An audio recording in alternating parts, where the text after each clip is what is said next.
अस्सलाम वालेकुम and a very warm welcome. आप देख रहे हैं डायलॉग टुनाइट और मैं हूं सिद्रा इकबाल। जैसे ही दिसंबर की शुरुआत होती है ऐसा लगता है कि गहरे बादल छा जाते हैं पाकिस्तान पे। अभी हम पिछले दिसंबर 2014 की तल्ख यादों को भुला भी ना पाए थे कि एक दफ़ा फिर ये सिलसिला हमारे सामने दोबारा शुरू हो गया। कल कुछ उम्मीद की किरण नज़र आई थी जब हमने ये भी देखा कि एक बहुत ही सख्त डिसीजन लिया गया। चीफ ऑफ आर्मी स्टाफ ने डेथ वारंट पे, ब्लैक वारंट पे सिग्नेचर्स किए 4 ऐसे दहशत गर्दों के जो डायरेक्टली आर्मी पब्लिक स्कूल के वाक़े से मुंसलिक थे। लेकिन क्या ये उसकी रिटेलिएशन है कि अब से चंद घंटे पहले शहर कायद में हम ये देखते हैं कि मिलिट्री पुलिस की वैन पे हमला होता है और 2 अहलकारों को शहीद कर दिया जाता है। यही नहीं कि ये सिर्फ एक स्टैंड अलोन वाक़या था, ये वाक़या बहुत अहम ना सिर्फ डेथ वारंट के सिग्नेचर के हवाले से भी है बल्कि कराची शहर के ही 2 अहम इवेंट से भी ये जाकर जुड़ता है। जिस तरह के आप जानते हैं कि 2 रोज़ बाद 3 दिसंबर को कराची में इमाम हुसैन के चहलुम से रिलेटेड प्रोसेशंस हाईली सेंसिटिव करार दिए गए हैं। कुछ इसकी डिटेल्स और सिक्योरिटी प्लान पे अगर हम नज़र डालते हैं तो तकरीबन 11,700 सिक्योरिटी पर्सनल इस पे ऑन ड्यूटी होंगे और कहा यह जा रहा है कि तकरीबन 160 प्रोसेशंस बहुत ही सेंसिटिव करार पाए हैं।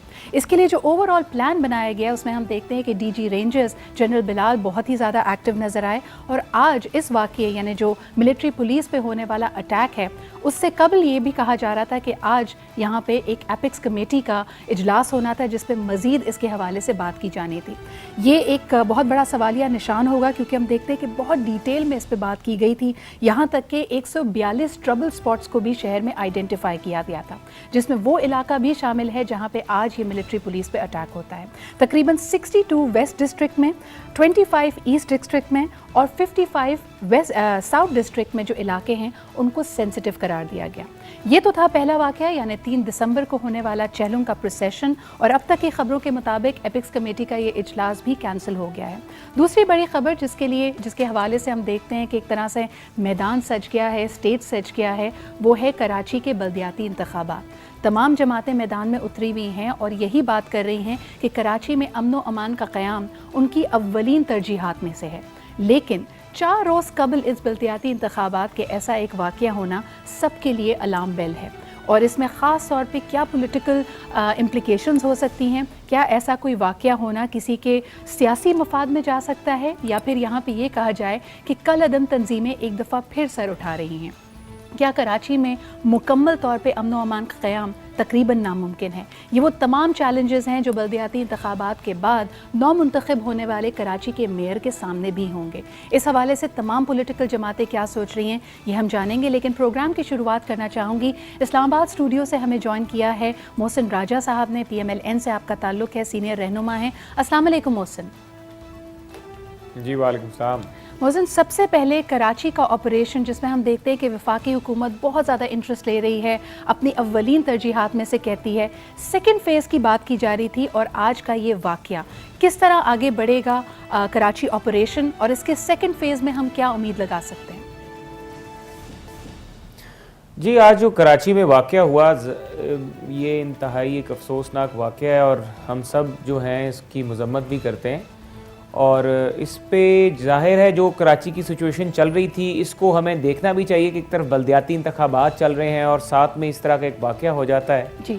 तो इसका कोई इंतखाबात के प्रोसेस के हवाले से कोई इस पर गुफ्तगू शुरू हो जाएगी तो जो इसके बारे में अभी कुछ भी कहना मेरे ख्याल से मुनासिब नहीं होगा कि ये जो कराची का आज वाक़या हुआ है इसके पीछे जो रीज़न्स हैं या कौन लोग हो सकते हैं, क्योंकि कराची के बीच में अगर आप कराची के हालात को देख लें तो कराची के बीच में कई ऐसे फैक्टर्स हैं जो वहाँ पर काम कर रहे हैं, कई ऐसे वहाँ पे अनासर हैं जो वहाँ पे सरगर्म हैं और उन अनासर की जो एक्टिविटीज़ हैं वो सारी की सारी जो ऑपरेशन हो रहा है उससे अफेक्टेड हुई हैं वहाँ पे कराची में आपको वहाँ पे बैंड आउटफिट्स भी नज़र आती हैं, कराची में आपको वहाँ पे पॉलिटिकल पार्टीज़ के अंदर भी आर्म्ड विंग नजर आते हैं, सुप्रीम कोर्ट की उसके ऊपर भी एक डिसीजन आ चुका है। वफाकी हुकूमत हो या सूबाई हुकूमत हो, दोनों का इसके हवाले से कुछ प्लानिंग में ऐसा लगता है कि कहीं ना कहीं कोई कम्युनिकेशन गैप है, क्योंकि अगर इस वाक़ये की बात की जाए, चलिए इसको तो चंद घंटे हुए हैं, लेकिन 20 नवंबर को रेंजर्स पे जो अटैक हुआ था, इनिशियल फोरेंसिक रिपोर्ट्स ये कह रही हैं कि आज के वाक़ये में और रेंजर्स के अटैक के वाक़ये में जो हथियार इस्तेमाल हुए हैं वो एक ही हैं। क्या कहेंगे आप? देखिए जी, जहाँ तक तो अगर उन दोनों वाक़यात को देखा जाए तो हम तो यही बात करें कि हम तो कराची का जो ऑपरेशन है उसको हम तो ओन करते हैं, और हम ये कहते हैं कि जो कराची का ऑपरेशन हुआ है उसके जो कराची शहर में असरात नज़र आए वो तो बहुत ज़बरदस्त हैं। और उसमें आप देखें कि एक तरफ क्राइम रेट भी नीचे चला गया है, बाकी जो कराची में वारदातें हो रही थी टेररिज्म रिलेटेड या बाकी स्ट्रीट क्राइम्स, उसमें बहुत वाक़यातन कमी आई है और आवाम जो है कराची की उसको भी रिलीफ मिला है। तो इसलिए हुकूमत पाकिस्तान बिल्कुल रेंजर्स के साथ और अपनी आर्म्ड फोर्सेस के साथ यहाँ पर हमारी एक क्लियर आप नहीं समझते कि मुस्तकिल हल तो मोहसिन मुस्तकिल हल नहीं निकल पा रहा है। जिस तरह पहले टारगेट के दहाने पे ऐसा लगता है कि पुलिस के जवान थे, आज ये सिचुएशन बदलकर मिलिट्री पुलिस और रेंजर्स पे अटैक कर रही है, तो ये सूरत हाल बेहतर होने के बजाय आप नहीं समझते कि बदतदरीज खराब हो रही है?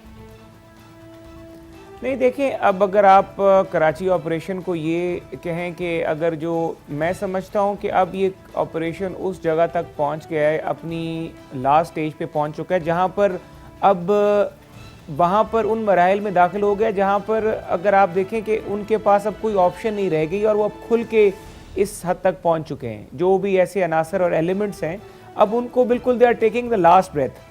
तो इस वक्त वो इस तरह की कोशिश भी कर रहे हैं और इस तरह की बुज़दिलाना हरकतें भी कर रहे हैं, और हमारी पहले पुलिस के ऊपर, फिर इंटेलिजेंस एजेंसीज़ के ऊपर और फिर अभी आर्म्ड फोर्सेस के ऊपर भी उन्होंने जो काम किया है, ये मैं समझता हूँ उनकी नाकामी का एक मुंह बोलता सबूत है कि वहाँ पर जो ये अनासर हैं कराची में, जो ये ऑपरेशन के जिनके खिलाफ ऑपरेशन हो रहा है, ये बिल्कुल अब उनकी ऑपरेशन की कामयाबी का सबूत है।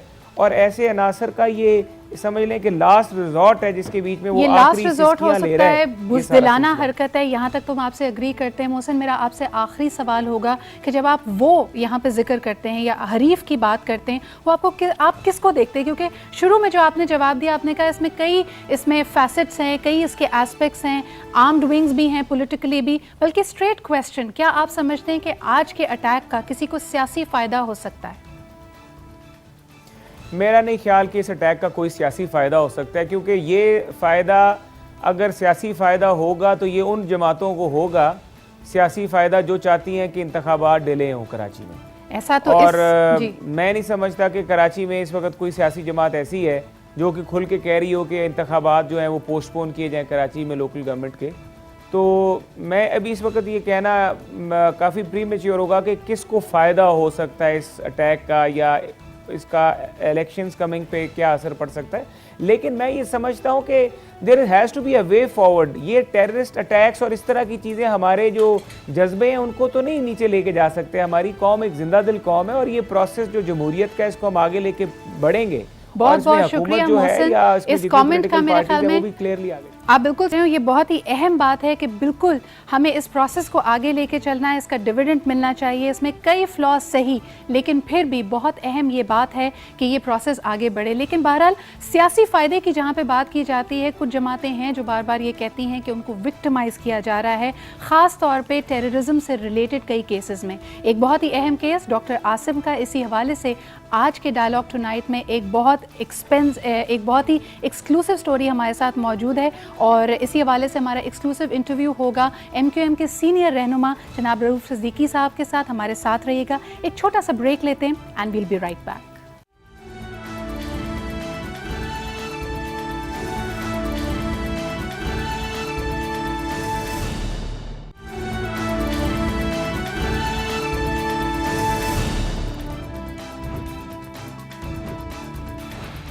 Welcome back after the break. आप देख रहे हैं Dialogue Tonight with me Sidra Iqbal. और जिस तरह के हमने आपसे प्रॉमिस किया था, कराची शहर से ये लाइव आप शो देख रहे हैं, तो कराची की हार्ट बीट को हम कवर करेंगे। कल जो कि पूरे पाकिस्तान में जिस केस ने तहलका मचाया हुआ है वो डॉक्टर आसिम की गिरफ्तारी और उनके पूछगछ में आने वाला एक नया मोड़ है, जिसमें कहा जाता है कि डॉक्टर यूसुफ सत्तार ने इस बात का इंकशाफ किया है कि यकीनन उनको प्रेशराइज़ किया जाता था और तकरीबन 28 से ज़्यादा दहशतगर्दों का इलाज ज़ियाउद्दीन हस्पताल में किया गया। ये वो चार्जेस हैं जिसके अलावा भी उन पे कई चार्जेस हैं। पेट्रोलियम मिनिस्टर के बतौर उन्होंने जो भर्तियां कराई उनमें लोग शायद ना अहल हैं, करप्शन के चार्जेस हैं, मनी लॉन्ड्रिंग के चार्जेस हैं। लेकिन इस वक्त जो ज़्यादा फोकस किया जा रहा है वो इस पे है।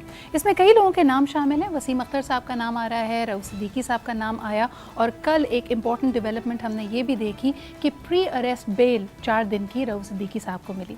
आज ये डायलॉग टुनाइट का एक्सक्लूसिव है जिसमें हमारे साथ मौजूद हैं रऊफ सिद्दीकी साहब, MQM के सीनियर रहनुमा हैं, फॉर्मर मिनिस्टर मिनिस्टर भी रह चुके हैं, उनसे जानेंगे कि क्या इसके गठजोड़ हैं, किस तरह इस पर्टिकुलर जंक्चर पे हम पहुँचे हैं। अस्सलाम वालेकुम रफ़ी साहब, thank you very much for being here, for taking out time. पहले स्ट्रेट सवाल आपके, कल हम बात कर रहे थे जो यानी जो आपके रिस्पॉन्सेज हमने देखे, आपने कहा आखिरी हद तक जाऊँगा, आखिरी हद तक भी जाना है और फिर प्री अरेस्ट बेल भी आपने ली, ये मामला थोड़ा सुलझाइएगा। जी, पहले तो देखिए सुधा, आज जो इंतहाई अफसोसनाक अंधोनाक वाक़या जो हुआ, जो 2 फ़ौज के जवान शहीद हुए यहाँ पर, इस वक्त अब बिलीव करेंगे कि मेरा किसी भी टॉपिक पे बात करने का दिल ही नहीं चाह रहा है, इतना अफसोसनाक ये वाक़या था। क्योंकि फ़ौज के जवानों पे अगर हमला हो तो इसका मतलब है पाकिस्तान के असास और पाकिस्तान की बुनियाद के ऊपर हमला किया गया है, और ये अलार्मिंग सूरत हाल है।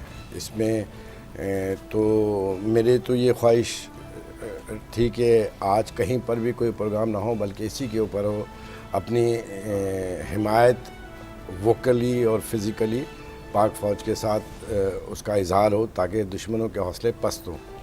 क्योंकि ये एक राइट और रॉन्ग, 2 क़ुव्वतों का एक टकराव है। तो हमें अपनी इस राइट पाथ के ऊपर मैसेजेस नीचे तक, आवाम तक, लोगों तक, बच्चों तक पहुंचाना होगा कि हम एक अल्हम्दुलिल्लाह एक रिच इस्लामिक फ़िलासफ़ी के मानने वाले लोग हैं, और ये जो कुछ भी हो रहा है ये पाकिस्तान की सलामती के लिए, पाकिस्तान जो इस वक्त इस्लामी मुल्क, ऐसा मुल्क जो एक एटमी पावर है, जो दुश्मनों की और दारुल कुफ्र की नज़रों में खटक रहा है, ये साहब, लेकिन दोनों वाक़यात मिलते तो हैं। देखिए, क्योंकि डॉक्टर आसिम के केस में इल्ज़ाम ये लगाया जा रहा है कि सहूलतकार, एक हमने नया टर्म सुना था कि दहदी के सहूलतकारों में, आलयकारों में, चाहे वो फाइनेंशियल हेल्प हो या दूसरी तरह की हेल्प हो, आपका नाम एक बहुत ही संगीन इल्ज़ाम। एक तरफ हम कहते हैं ना कि अटैक हुआ तो वो दहशतगर्द अटैक कर रहे हैं, उन्हीं नामों के साथ आपका नाम जोड़ा जा रहा है कि 28 दहशतगर्दों के इलाज के लिए आपने प्रेशराइज़ किया। क्या कहेंगे? देखिए, पहली बात डॉक्टर आसिम या उनके आजू बाजू नौजुबिल्ला वो कोई कुरान और हदीस थोड़ी बयान कर रहे हैं, और फिर जितने इल्ज़ामात उनके ऊपर हैं, मैं नहीं कहता, मैं ये कहता हूँ कि इल्ज़ामात कहता, क्योंकि ना मैं तोहमत लगाने का कायल हूँ और ना मैं इसको बर्दाश्त करता हूँ। उन्होंने एक बात कही कि जनाब, मुझे तो हैरत ये हो रही है कि उन्होंने मेरा नाम कैसे ले लिया, मेरी तो उनके साथ दोस्ती भी नहीं थी जो दुश्मनी में बदलती। डॉक्टर आसिम ने नहीं लिया आपका नाम, यूसुफ सत्तार साहब से पूछा गया और इन्होंने ना हामी भरी है ना उसकी तरदीद की है। ये बात ये है कि उनकी तरदीद कर देने से क्या होगा, वो कौन से ऐसे मोतबर हैं जिनकी बात का इतना वज़न हो कि आदमी कबूल कर ले, या उन्होंने बयान जो नीचे वाले ने बयान दिया वो कौन से ऐसे मोतबर हैं, वो सिंपल एक एडमिनिस्ट्रेटर हैं। हम तो पूरे कराची के हज़ार डॉक्टर्स मौजूद हैं, सैकड़ों हॉस्पिटल्स मौजूद हैं, जहां हम पब्लिक के अंदर बैठे होते हैं, लोगों के, गरीबों के इलाज के लिए, इसके लिए मदद करते हैं। अच्छा, ये बातें मैं कभी करता भी नहीं हूँ, क्योंकि ये खुदनुमाई में आ जाती हैं, गरीबों का हम मदद करते हैं ताकि हमारा अजर भी ख़त्म हो जाए। लेकिन इल्ज़ामात इस तरीके से लगे तो अल्लाह ताला शायद चाहता था कि तुम बता भी दो कि लोगों के लिए, लेकिन इस किस्म के क्रिमिनल, बदमाश, लुच्चे, लफंगे, मतलब इनके, ये मेरी जेनेटिक उसके ख़िलाफ़ है कि मैं कभी इनको करूं। और ये ऐसी कौन सी हस्तियाँ हैं कि इनको मैं रऊफ़ सिद्दीकी इनको फ़ोन करूं और ये जनाब ये सारे भागे दहशतगर्दों को करते हैं। लेकिन मैं एक आर्गूमेंट और दे देता हूं, इसने तो कबूल कर लिया है ना कि दहशतगर्दों का इलाज करता था, इसको तो टांगो पहले, क्योंकि ये इकबाली बयान आ गया। बाकी जितने भी हैं उनके ऊपर तहक़ीक़ात करो, क्योंकि सुप्रीम कोर्ट का एक फ़ैसला भी है, ऐसा सुप्रीम कोर्ट में एक फ़ैसला है कि उसने चार्ज लगाया कि मैंने एक सेक्रेटरी को 10 लाख दिए थे नौकरी के लिए, तो चीफ जस्टिस ने कहा इसने तो इकबाली बयान कर लिया। सेक्रेटरी से पूछा तुमने लिया, उसने कहा नहीं। उन्होंने कहा चलो इसकी तहक़ीक़ात करो, इसको तो बंद करो। लेकिन तो तहक़ीक़ात पे अगर जाते हैं तो सबसे ज़्यादा आप लोगों को, ये मुझे अच्छी तरह याद है, मेरे कई शोज़ में आके वैसे भी आपने कहा कि सबसे ज़्यादा यकीन आपको रेंजर्स पे था। आज तो हालांकि PTI भी ये कह रही है कि इस वाक़ये के बाद कराची की बागडोर रेंजर्स को दे देनी चाहिए। फिर आप हिरासत को क्यों, यानी अभी भी देखें गिरफ्तारी का अमल तो जब ये 3 महीने का इनका रिमांड ख़त्म हुआ है, 90 रोज़ का, उसके बाद गिरफ्तार हुए हैं। पहले तो डॉक्टर आसिम से हिरासत में लेके पूछताछ हो रही थी। आपने जो प्री अरेस्ट बेल ली है, इन पे तो, इस इदारे पे तो आपको यकीन था, अगर हिरासत में ले लेते, पूछताछ करते, आपका दामन साफ है, आप इससे घबराए क्यों? नहीं, एक बार मेरे पे 23 FIR और कटी थी जी, उसके ऊपर भी मैंने ज़मानत क़ब्ल गिरफ़्तारी कराई है। ये ज़मानत क़ब्ल गिरफ़्तारी कोई खौफ की वजह से नहीं है। मैंने ये डिपार्टमेंट बैसियत वज़ीर दाखिला 3 बरस चलाया है। मसला ये है कि गिरफ़्तार करके भी 10 FIR काटे जा सकती हैं। मैं भागा हुआ नहीं हूँ, मैं यहाँ मौजूद हूँ। मुझ पर कानूनी मामलात आएंगे, मैं कानूनी जंग अदालतों में लड़ूंगा। सियासी मामलात आएंगे, सियासी मैदान के ऊपर मैं उसको फेस करूंगा। मेरे पास मुझ पर अदबी नौइयत की यलगार होगी, मैं अदबी स्टेज पे जाके करूंगा। स्टेज तो कोई मैं खाली छोड़ूंगा नहीं, ये खौफ की बात नहीं है। अच्छा, 4 रोज का आपको रिमांड मिला है। जरा समय 4 रोज का उन्होंने कहा है कि आपको बेल मिली है। वो 1 दिन की दे, 1 घंटे की दे। 4 रोज के बाद क्या होगा? 4 रोज के बाद हम फिर उनसे मांगेंगे, जी आप फिर 4 रोज के लिए दीजिए। वो कहेंगे पाकिस्तान से बाहर तो नहीं जाएंगे? नहीं, पता है 23 FIR करने के बाद 10 दफ़ा गया हूँ, 10 दफ़ा आया हूँ। मैं भागूंगा नहीं। मेरी सच्चाई, मेरा अगर उसकी कीमत मेरा सर है ना, वो मैं ज़रूर दूंगा। मैं और भागूंगा किससे और डरूंगा किससे? इन नौटंकी टाइप के लोगों से। सवाल ही पैदा नहीं। बात यह है कि बारे सबूत उस पर है जिसने इल्ज़ाम लगाया है। मैं कहाँ से सबूत देता फिरूंगा?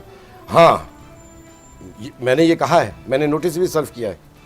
मेरे पे जब इल्ज़ाम लगाए, मैंने अदालत का दरवाज़ा खटखटाया है कि अदालत फैसला करे इसके ऊपर, और वहाँ पे साबित हो और मैं ओपन ट्रायल के ऊपर आ जाए। मैं तो देखिए, मसला ये है कि ख़राब आदमी जो है ना, वो 1 दिन में नहीं बनता। 1.5 घंटे में मेरे ऊपर 23 FIR सुनने के ऊपर मैंने सुन लिया और जनाब 23 FIR काट दी। सुने आसिम ने कहा कि जी वो सारे नाम थे।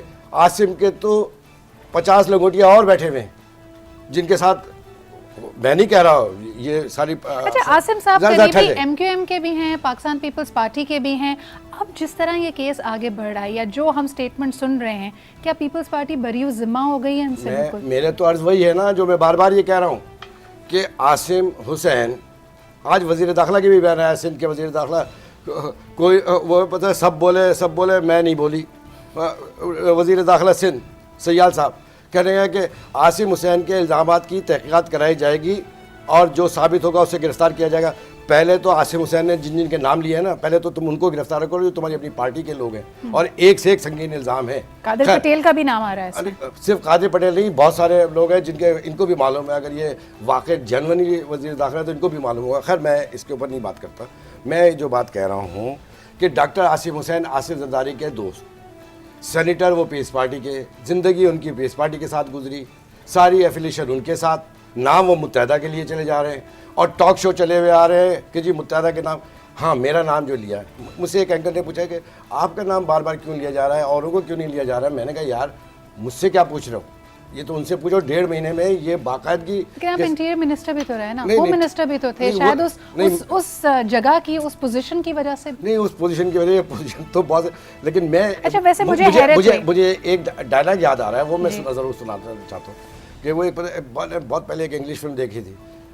First they will kill your name, then they will kill you.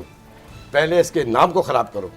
Political victimisation है, झूठ, बेबुनियाद लव। क्योंकि मैं तो देखिए, अच्छा 2 सवाल मैं जल्दी से आपसे सवाल करूंगी कि सब आपके नाम से पहले वसीम अख्तर साहब का नाम आ रहा है, दूसरा फिर एक ही जुमले में, एक ही सांस में, एक ही फिक्र में ये कहते हैं कि 28 दहशतगर्द / MQM के कारकुनान।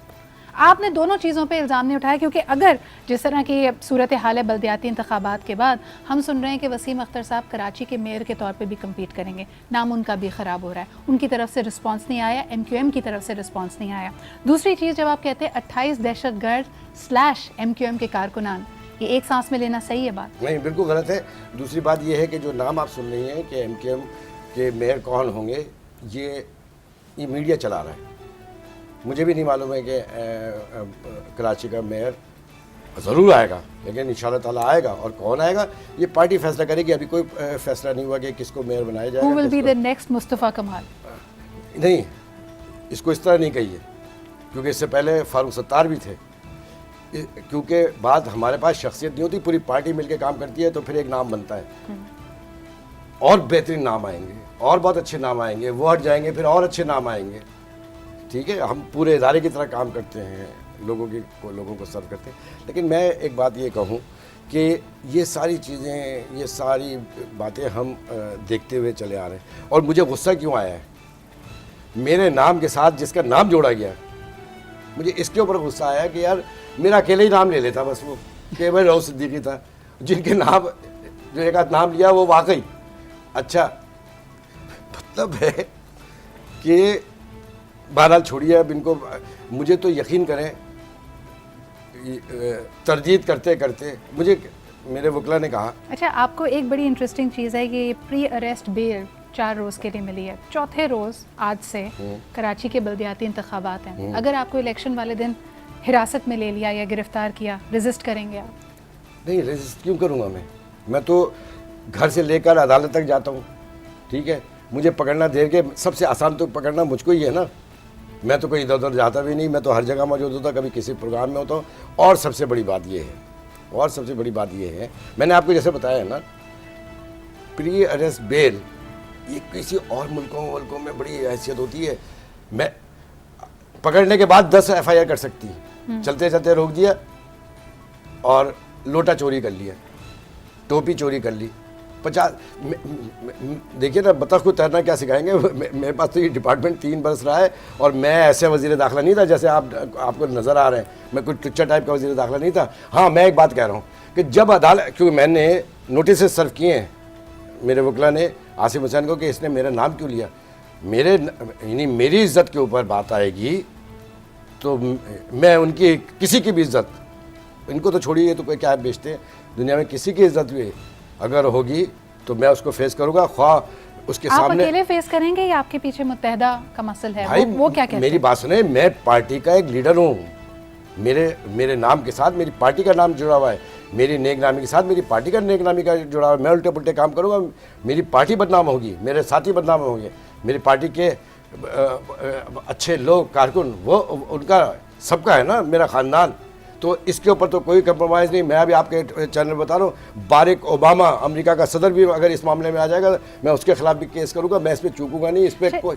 अच्छा, मैं ज़रा एक इजाफा कर दूँ ज़रा सी बात का, कि हर एक मुझसे कहते हैं, मैं 2002 से लेकर सारी हॉस्टाइल मिनिस्ट्रीज मैंने चलाई, मुझ पे आज तक मैंने अंडर ओथ हो के आपके एक एंकर थे उनके प्रोग्राम में कहा था मैं, और ये खौफ की वजह से नहीं, लोगों को बताने की वजह से, कि मुझे कायदे तहरीक जनाब अल्ताफ़ हुसैन ने, MQM की किसी लीडरशिप ने, किसी एक उल्टे पुल्टे आदमी के लिए या एक उल्टे पुल्टे काम के लिए मुझसे नहीं कहा।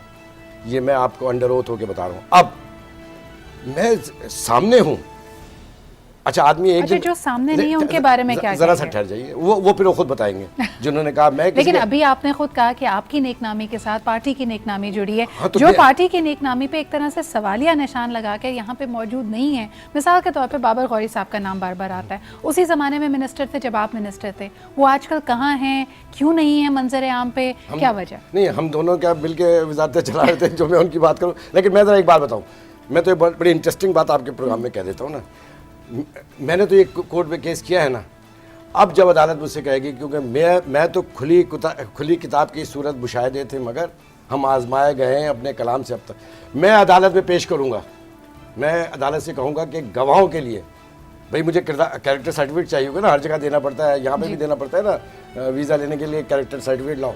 तो मैं बोलूँगा जज से, चीफ जस्टिस से, कि मैं जिन के गवाहों के लिए पेश करूँगा अपने लिए, वैसे मैं बुलाऊंगा, और सब नेक नाम को बुलाऊंगा, किसी बदनाम और बेनाम को नहीं बुलाऊंगा। मैं तो बोलूँगा कि जनाब IG सिंध जो मौजूदा है, मेरे वक्त में थे, जमाली को बुलाइए कैरेक्टर सर्टिफिकेट के लिए कि जी रऊफ सिद्दीकी के साथ तुमने काम किया, कितने उल्टे पुल्टे काम किए। मैं उन तमाम अफसरान को, 1.25 लाख फोर्स थी जिसका मैं बॉस था, लॉ इन्फोर्समेंट एजेंसीज़ की, वो तमाम नेक नाम ऑफिसर्स अभी हयात हैं, साबिक 2 DG रेंजर्स जिन्होंने मेरे साथ सर्व किया है, जो मुझे पर्सनली जानते हैं। अच्छा, ये सब नहीं, सुने, ये सब मैं अदालत से कहूँगा इनको गवाही के लिए बनाइए, और इनमें से कोई एक खड़े होकर कह दे कि इस तमाम अरसे में रऊफ सिद्दीकी ने आपको क्या, छोटे से काम के लिए, बड़े काम को तो छोड़िए, ये दहशतगर्दों यानी कातिलों की हिमायत का दहशतगर्द कौन है? जरा सा ये चलते चलते एक ब्रेक पे जाने से पहले थोड़ा सा इस पे ये तो अमेरिका का बुश भी नहीं बता सका, कि टेररिज्म होता क्या है और टेररिस्ट होता क्या है। नहीं, ये तो पता होगा ना कि इनका इलाज कब हुआ, ये कब जियाउद्दीन अस्पताल में आए, ये बताएंगे कोई ना। रिकॉर्ड तो होगा ना जो कहा जा रहा है। ये कौन से साल की बात है? क्या ये कराची ऑपरेशन के शुरू होने की बात है, आजकल की बात है, 6 महीने कबल की बात है, या जब आप मिनिस्टर थे तब की बात है? ये बात कब की है? पता नहीं कब की बात है। मैंने आपको बताया ना कि पहले इसका नाम खराब करो, क्योंकि यही एक नेक नाम घूम रहा है, फ़र्ज़ कीजिए। हाँ? और हमेशा कहते हैं कि जी MQM के अंदर बहुत शुरफा। मुझे भी एक गुमान होता था कि यार मैं शुरफा में से हूँ, लेकिन जब मेरी 23 FIR कटी और मैंने चीफ जस्टिस के सामने उनकी बॉडी लैंग्वेज मैंने देखी, जब उन्होंने FIR पढ़ी ना कि सुनने के ऊपर, तो झल्ला के उन्होंने जो रिमार्क्स दे रहे थे बैठे कि आपस में बात कर रहे थे ना, तो मैं सुन रहा था। नहीं, ये इस तरीके से FIR करती है कि सुनने के ऊपर, यानी आप सुनने का जुर्म ये है कि मेरे कान में सुनाई बात नहीं, कान में शीशा पिघला के डाला जाएगा, जैसे हिंदू मैथोलॉजी में होता है ना कि शूद्र ने अगर ब्राह्मण का श्लोक सुन लिया तो उसके कान में शीशा पिला के डाला जाएगा। तो मैंने कहा सर मैं तो ये इंतजार कर रहा हूँ कि मेरी जायदाद जब्त करेंगे, मेरे कान। ये बात कंटिन्यू करेंगे, एक छोटा सा ब्रेक लेते हैं, क्योंकि आज भी MQM जब बात करती है तो कहती है कि मेयर तो अपना होना चाहिए। रऊफ भाई से ये भी पूछेंगे कि अपना से इनकी क्या मुराद है, और दूसरा ये भी कि कराची में होने वाला हर वाकया, उसके बाद कहा जाता है कि आर्म्ड विंग्स मौजूद हैं सियासी जमातों में, इशारा MQM की तरफ ही किया जाता है। ढके छुपे अल्फाज में नहीं, दो टोक बात करेंगे, इनसे भी पूछ लेंगे कि क्या ऐसे अटैक्स में MQM मुलव्वस होती है, नहीं होती, और किस तरह इसको वॉश ऑफ करेगी। एक छोटा सा break, will be right back.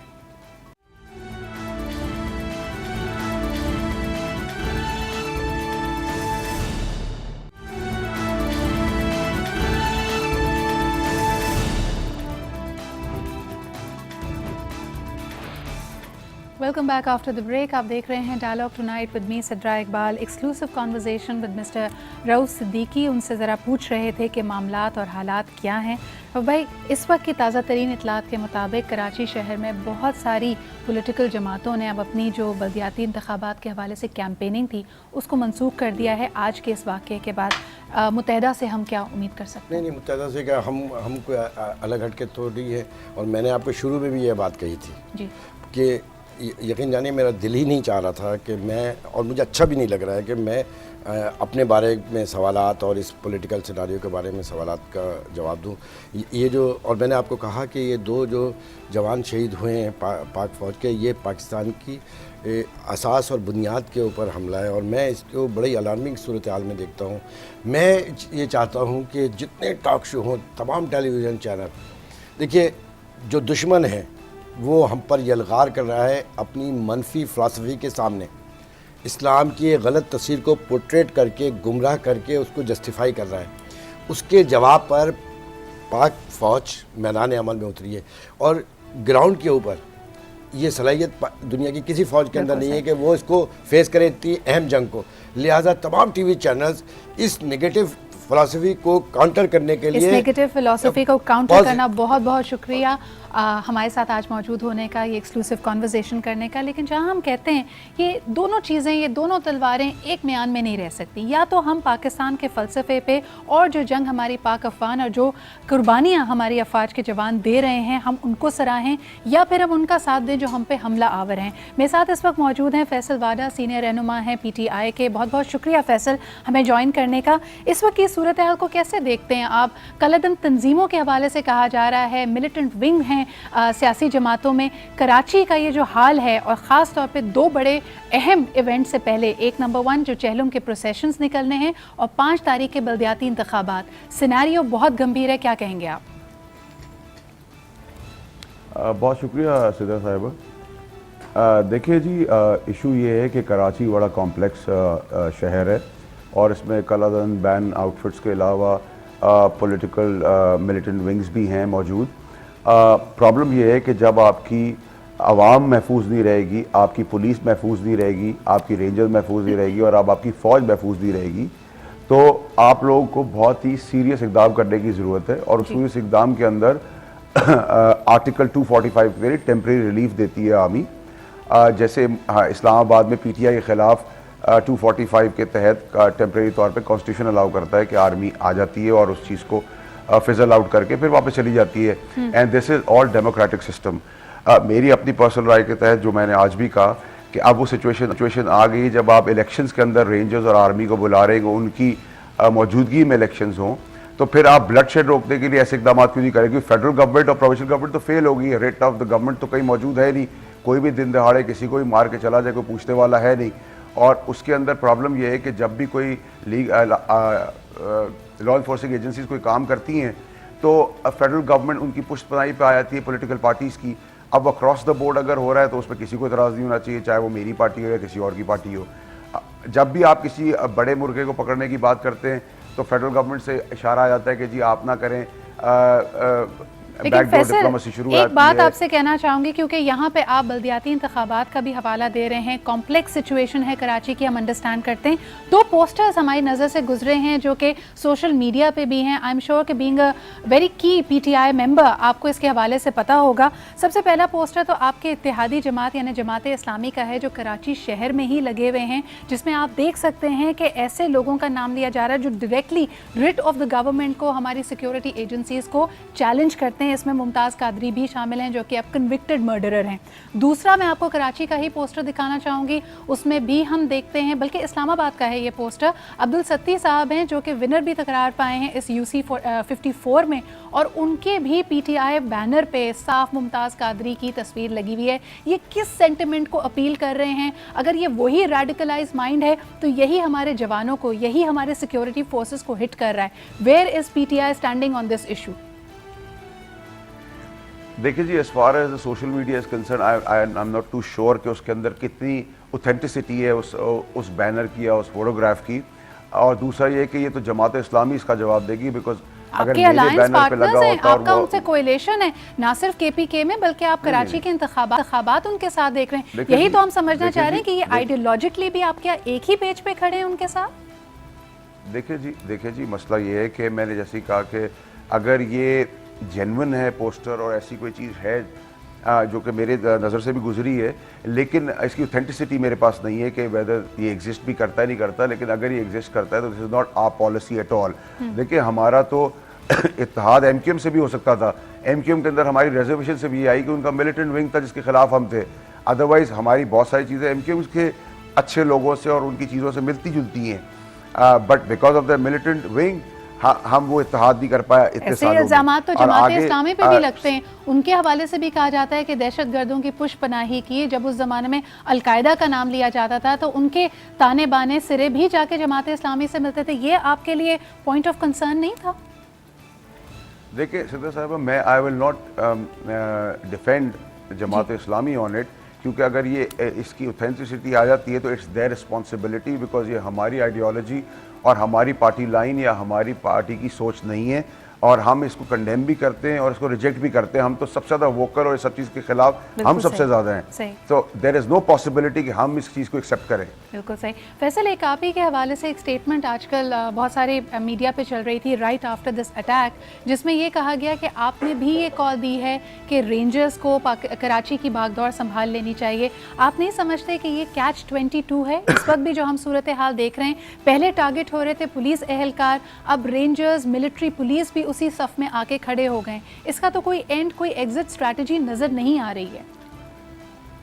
देखिए जी, अगर आप मेरे ऑन द रिकॉर्ड बहुत सारे शोज देखें या बीपर्स देखें, मैंने डे 1 से कहा है कि टेम्परेरी रिलीफ है जो लॉ इन्फोर्सिंग एजेंसीज ने दिया है, बिकॉज प्रोसिक्यूशन आपकी हो नहीं पा रही है, जुडिशल रिफॉर्म्स हमारे पास है नहीं, वो लोग छूट जाते हैं। और आज भी मैंने कहा कि आपका कॉन्स्टिट्यूशन अलाउ करता है 245, जब आप इस्लामाबाद में तहरीक इंसाफ की एक आम नॉर्मल रैली या नॉर्मल प्रोटेस्ट के अंदर आप 245 के तहत फौज को बुला सकते हैं टेम्परेरी तौर पे to get relief. So why not in Karachi then? अगर आप इलेक्शन में भी फौज को मांगते हैं, आप उनकी मौजूदगी में इलेक्शन कराना चाहते हैं, रेंजर्स की कराना चाहते हैं, तो why not federal government takes this step forward कि इस ब्लड शेड को रोका जाए? बिकॉज ये अब जो ब्लड शेड है, this is very alarming, this is not normal. अब आपकी फौज भी इसकी जद में आ गई, डायरेक्ट फौज है, it's not civil arm forces. So it's a point of concern to any Pakistani. अगर मैं सेफ नहीं हूँ, आप सेफ नहीं है, एक आम आदमी सेफ नहीं, पुलिस सेफ नहीं है, रेंजर्स सेफ नहीं है और अब फौज भी सेफ नहीं है, तो तो फिर आप किसके पास जाएंगे? लेकिन आप किस मतलब टेम्पररी हमको रिलीफ की कमांडर्स बात कर रहे हैं? अगर एक मास्टर ग्रैंड प्लान की बात हो, इस वक्त तो यही समझ नहीं आ रहा कि कराची में होने वाला ऑपरेशन लीड कौन कर रहा है। क्या इसको रेंजर्स लीड कर रहे हैं, क्या इसको चौधरी निसार साहब लीड कर रहे हैं, क्या इसको चीफ मिनिस्टर सिंध लीड कर रहे हैं? आप सबकी इसमें शमूलियत है, आप सबका एक स्टेक है कराची शहर में, पाकिस्तान की शहरक समझा जाता है। तो किस तरह इसका मास्टर प्लान निकल के आ रहा है? क्या कराची ऑपरेशन का ये फेज 2 है? देखिए सिद्धा साहब, we have to be very clear. जो ये ऑपरेशन जो स्टार्ट हुआ और नेशनल एक्शन प्लान था, इसकी डायरेक्शन आपके आर्मी चीफ ने दिखाई थी। There was no federal government involve in that initially, पर लेटर ऑन उन्होंने लाइन को टो किया and federal government is actually directly responsible for the failure of this operation, because they are the people जो आके provincial government और criminal elements को back कर रहे हैं और चाहते हैं कि उनकी सियासत और उनकी हुकूमत चलती रहे। That applies on MQM, that applies on People's Party, that also applies on us. तो इसमें कोई दो राय नहीं है मेरी। मैं तो बड़ा इट क्लियर हूं applies the to you one more से डायरेक्टली फैसल, क्योंकि यहाँ पे ये बात देखें, हम बरी ज़िम्मा नहीं, जिस वक्त आप नेशनल एक्शन प्लान की बात करते हैं, ठीक है जी, विफाकी हुकूमत का इसका जवाब देना है, इसमें ऑपरेशन ज़रब-ए-अस्ब हो रहा है तो वो लोग इसका जवाब देंगे कि किस तरह आगे बढ़ रहा है। लेकिन हेट स्पीच को कंडेम करने पे, लाउड स्पीकर के गलत इस्तेमाल पे सब आप लोग मुत्तफिक थे। आप कैसे कह सकते हैं कि जी बैनर है, ऑथेंटिक नहीं है, हम उससे अलग हो जाएंगे? अगर आप ही के सफ़ों में लोग खड़े होके मुमताज़ कादरी या इस तरह के माइंडसेट को अपील के तौर पे यूज़ कर रहे हैं, then you can't step away from it. नहीं, I am very clear on it as well. देखिए जी, मैं कोई चीज़ अगर कोई गलत होती है मैं एक्सेप्ट भी कर लेता हूँ।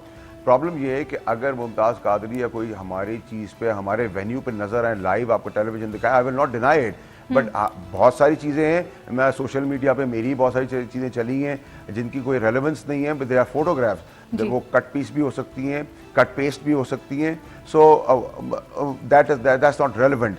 अगर कोई लाइव चीज़ है मैं इसको एक्सेप्ट भी करूंगा, कंडेम भी करूंगा, रिजेक्ट भी करूंगा, अपने आप को डिस्कनेक्ट भी करूंगा, but till the time it's not authentic I can't defend Jamaat Islami at all. एक आखिरी सवाल फैसल आपसे करना चाहूँगी कि फ़र्ज़ कीजिए आपका और जमात इस्लामी का जो अलायंस है वो कराची में आपके लिए कामयाबी की नवीद बनता है, आप लोग अच्छी सीटों का मार्जिन ले लेते हैं, तो फिर जिस तरह इस वक्त इस्लामाबाद मेयरशिप पे बात चल रही है और असद उमर साहब इंतज़ार कर रहे हैं कि कुछ हलकों के रिजल्ट्स आ जाएं, आप कराची के हवाले से क्या कहेंगे? अगर आप लोग जीतते हैं तो मेयर आपका होगा, यानी पाकिस्तान तहरीक इंसाफ का होगा, या फिर Jamaat Islami?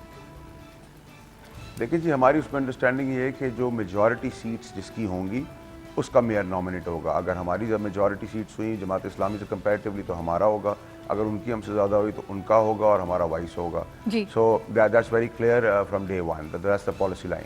So that's a policy line. Campaign आप लोग साथ कर रहे हैं। He is wishing you the best of luck, आपके कैंडिडेट्स को भी और तमाम पॉलिटिकल जमातें।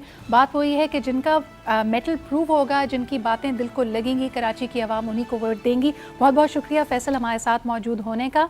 इसी के साथ नाज़रान का वक्त ख़त्म होता है, लेकिन आज बहुत ही अहम इशूज़ उठाए गए और ख़ास तौर पर कराची के लिए आज का दिन एक स्याह दिन तो था, लेकिन उम्मीद की जाती है कि it is always the darkest before don. तो इंशाअल्लाह ताला खुशी और बेहतरी हमसे बहुत ज़्यादा दूर नहीं है। आज के प्रोग्राम के हवाले से आप हमें फीडबैक देना चाहें, कमेंट्स भेजना चाहें, तो आप you can write to me on Twitter @Sidra Iqbal, likewise on Facebook facebook.com/sidraiqbal.official। आपसे कल फिर मुलाकात होगी। अपना ख्याल रखिए। खुदा हाफिज़।